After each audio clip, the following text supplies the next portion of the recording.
Alors ici on arrive dans le cimetière. Donc il paraîtrait que dans ce cimetière il y aurait une pierre cachée.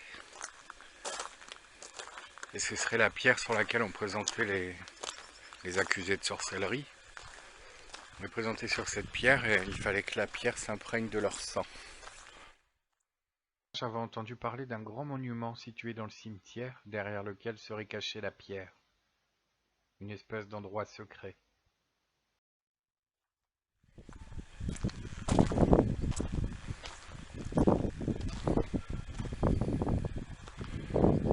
Là on a une crypte.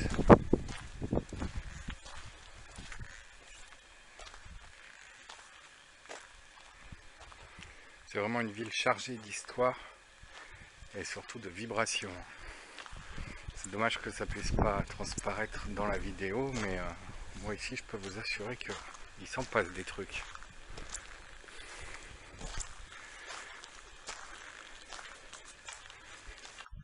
C'est dommage que ça puisse pas transparaître dans la vidéo, mais moi ici je peux vous assurer qu'il s'en passe des trucs.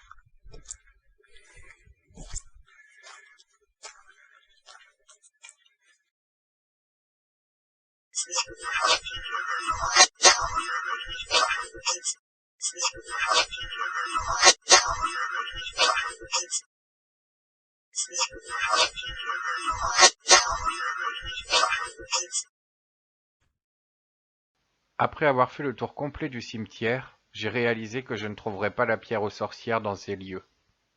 On m'avait également parlé d'un presbytère, peut-être que la pierre serait derrière celui-ci. Je suis donc allé à la rencontre d'une dame qui passait par là, afin d'obtenir quelques renseignements.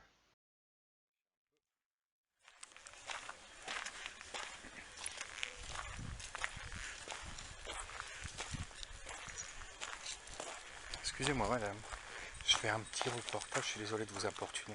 Je fais un petit reportage et on m'a parlé d'une pierre qu'il fallait voir dans le cimetière. C'était une pierre où on présentait à l'époque les accusés de sorcellerie. Je ne peux pas vous renseigner, monsieur. Vous savez s'il y a un presbytère? Oui. C'est où, s'il vous plaît? Vous allez sortir du cimetière, Oui, prendre sur la droite, d'accord. il y a la place, Oui. et c'est une grande maison. Sous les indications de cette charmante dame, j'ai pu trouver le presbytère. Et en me rendant derrière celui-ci, j'ai réalisé que ça débouchait sur une espèce de petit jardin public, dans lequel j'ai pu trouver, enfin, la fameuse pierre aux sorcières. Voilà, donc là je me trouve derrière le presbytère, où se trouve la fameuse pierre que je recherchais. Donc alors c'est un peu, apparemment il y a deux légendes. Les gens d'aujourd'hui diront que c'était une pierre qui servait à délimiter les propriétés. Mais à l'époque, en fait, on disait que c'était les condamnés à mort accusés de sorcellerie qui étaient présentés sur cette pierre avant leur exécution. Donc à mon avis, les gens croient plus en cette version, puisque sinon je pense pas qu'on l'aurait enfermé dans une cage scellée.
Voilà donc tout ce que j'ai pu obtenir de cet endroit. Il est vrai que la séance fut un peu courte, étant donné l'emplacement de la pierre, qui est située vraiment dans le jardin du presbytère, et en même temps ce jardin sert un peu de jardin public. Donc c'est un lieu plutôt fréquenté. Après être passé par ici, il ne me restait plus qu'une seule étape. Direction les marais.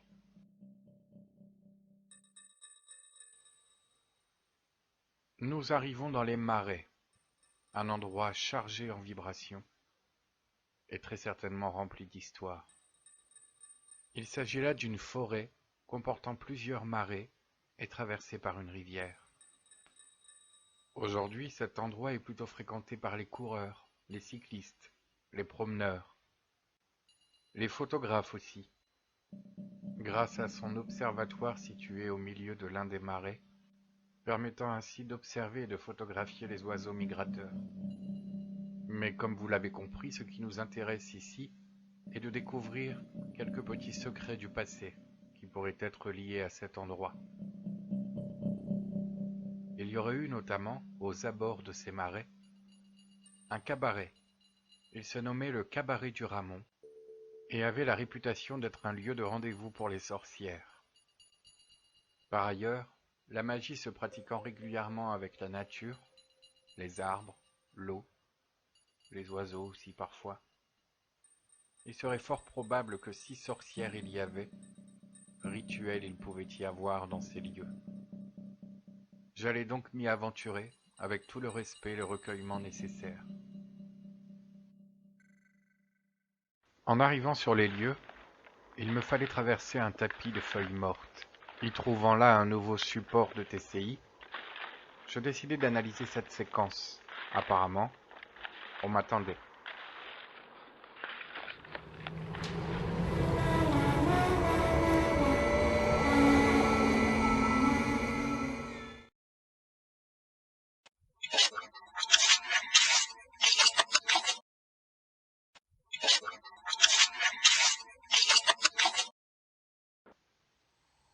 En traversant un ponton au-dessus de la rivière, j'ai remarqué le bruit que provoquait l'eau. J'ai alors pensé à diversifier les supports de TCI, et je me suis dit pourquoi pas faire une séance avec l'eau comme support. J'ai donc fait demi-tour et me suis mis à longer la rivière. Je me suis arrêté devant une grosse canalisation et j'ai démarré la séance. Quelque chose m'a perturbé, m'a troublé. En effet, si vous regardez bien la vidéo, si vous tendez bien l'oreille, vous entendrez des choses, comme des échos bizarres. Eh bien, ces échos n'étaient pas audibles que dans la vidéo. Je les entendais en direct. Bon, évidemment, je ne comprenais pas ce qu'on disait, mais j'entendais qu'il y avait quelqu'un qui parlait. Ça semblait venir de sous mes pieds, comme un écho qui résonnait dans la canalisation et qui sortait parfois dehors. C'était bizarre, c'était à la fois sous mes pieds, à la fois tout autour de moi. C'était étrange, indescriptible. Cependant, je vous laisse regarder la vidéo pour bien vous rendre compte de ces bruits de fond, et ensuite je vous mettrai la traduction des messages que j'ai pu trouver dans l'analyse.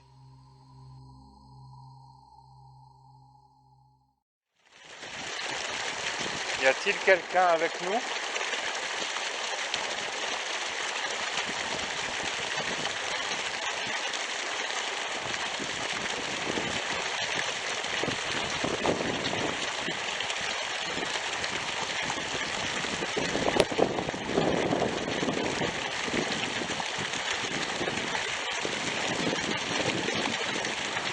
Y a-t-il quelqu'un ici ?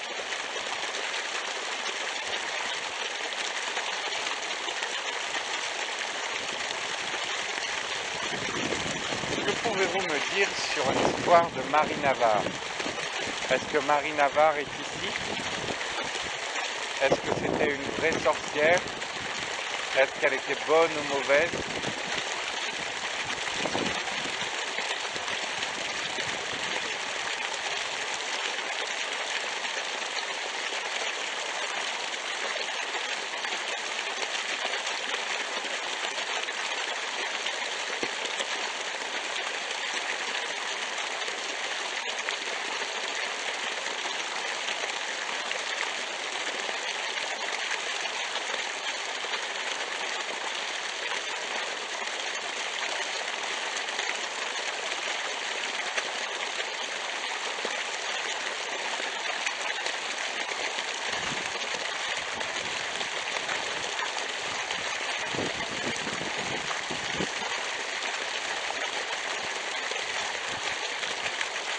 En tout cas, je vous envoie tout mon amour et tout mon respect.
Comme vous pouvez le constater, ce monsieur n'était pas vraiment très accueillant.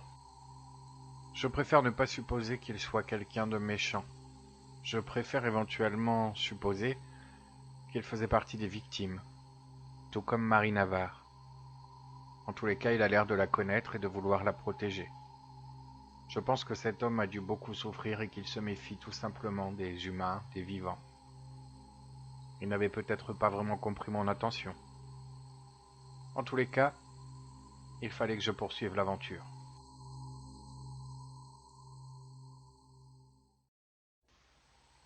Pour conclure, j'ai effectué 2 séances en forêt. 2 séances assez longues.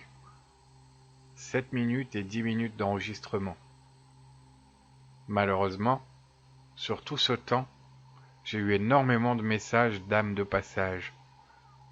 Des messages pour des gens qui vivent dans la région, je présume. J'ai donc passé beaucoup de temps à tout analyser et je n'ai tiré que quelques messages en rapport avec ce reportage. C'est pourquoi je vais vous épargner ces 17 minutes de séance et je vais vous diffuser simplement les quelques messages en rapport avec ceci.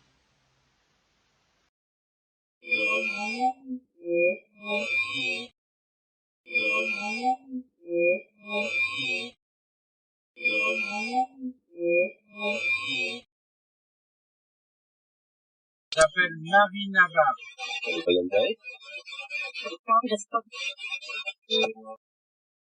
J'appelle Marie Navarre.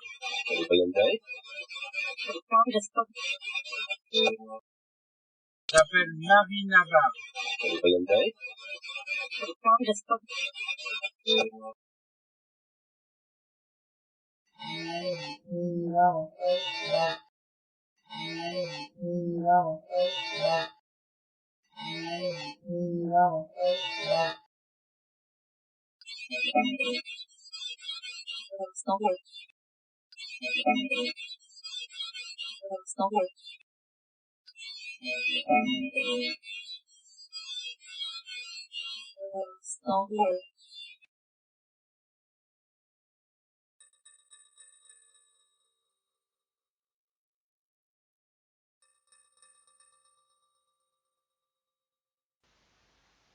Bizarrement, j'adore l'Angleterre, j'y suis allé il y a peu, et j'y retournerai bientôt car j'ai de la famille là-bas.